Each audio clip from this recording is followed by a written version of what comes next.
Hello and welcome. My name is Rosemary Ciotti and I have been an Arlington resident for more than 25 years and currently have the honor of serving as the chair of Arlington's Disability Advisory Commission. I am pleased to share remarks on this 31st anniversary of the Americans with Disabilities Act. I wish I was with you in person. However, I am currently running a marine science and adaptive scuba camp called Camp Open Seas in Key Largo for kids with disabilities. My camp is open to children with disabilities across the country, but most of the campers are from right here in Arlington area. The success of this nationwide program is a credit to Arlington County's own aquatics director, Helena Mercado, for having the vision to allow this free program to be established and grow right here in Arlington County. This camp is more than just about a week of scuba. It's about self-advocacy, about discovering independence for these kids and creating dreams. We introduce children with disability ages 10 to 16 to the possibility of a career in environmental science. Who else and where else would they ever know that this was a possibility as a career choice? And while they're exploring the sea, they're becoming certified coral reef conservationists. And to be clear, the ADA is what mandated that docks and hotels and scuba shops and educational buildings be accessible. That then allows such programs to take place and flourish. All of us know someone who lives with a disability, visible or not. They are members of our family. They are our work teams.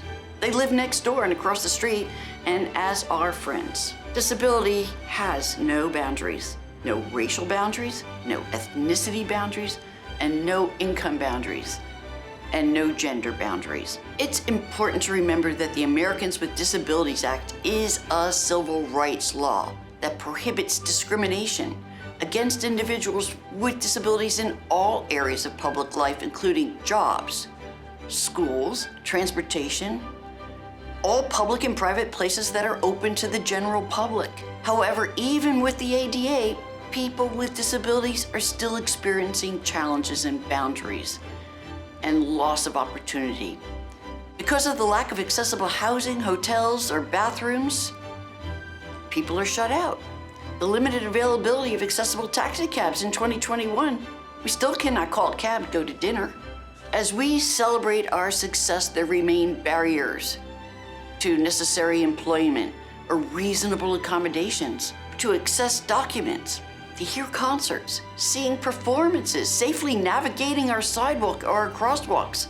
So while there have been many improvements over the past 31 years, we still have work that needs to be done. I am so pleased that Arlington is focused on civil rights, especially the recent efforts aimed at race and equity, asking these important questions about who benefits, who is burdened, who's missing, and how do you know, and what are we going to do about it?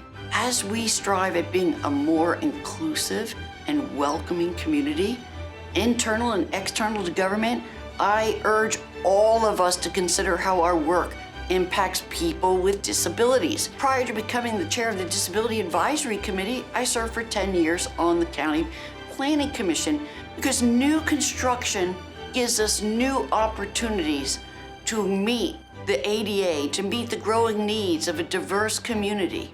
Working with others around the table, I was successful in securing 75 roll-in showers and units in our new buildings.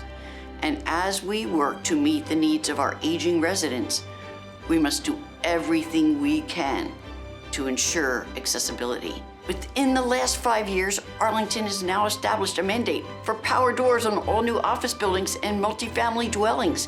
No more waiting for somebody to come and open the door for us. It's imperative that we come together to establish firm policies and a clear roadmap on how to more fully implement the Americans with Disabilities Act. We can be more inclusive and meet the mandated requirements of the ADA, simply incorporating thoughtful planning such as, is the room where you are meeting accessible for people in wheelchairs? Is there enough space between tables for people with walkers or service animals? Have you indicated how people can request reasonable accommodations on your event page? Have you explored opportunities to offer accommodations for staff with disabilities? It can be low-tech or high-tech. If you're doing a team presentation, are you remembering to read what is on the screen? In preparing documents, is that document you're preparing accessible to people with visual impairments? Have you created alt tags for graphics posted on your website? Are you using a format that allows people using screen readers to access the document? Now, if you work on policies, programs, or capital projects, are you asking the right questions to ensure that accessibility is not being sacrificed for other priorities?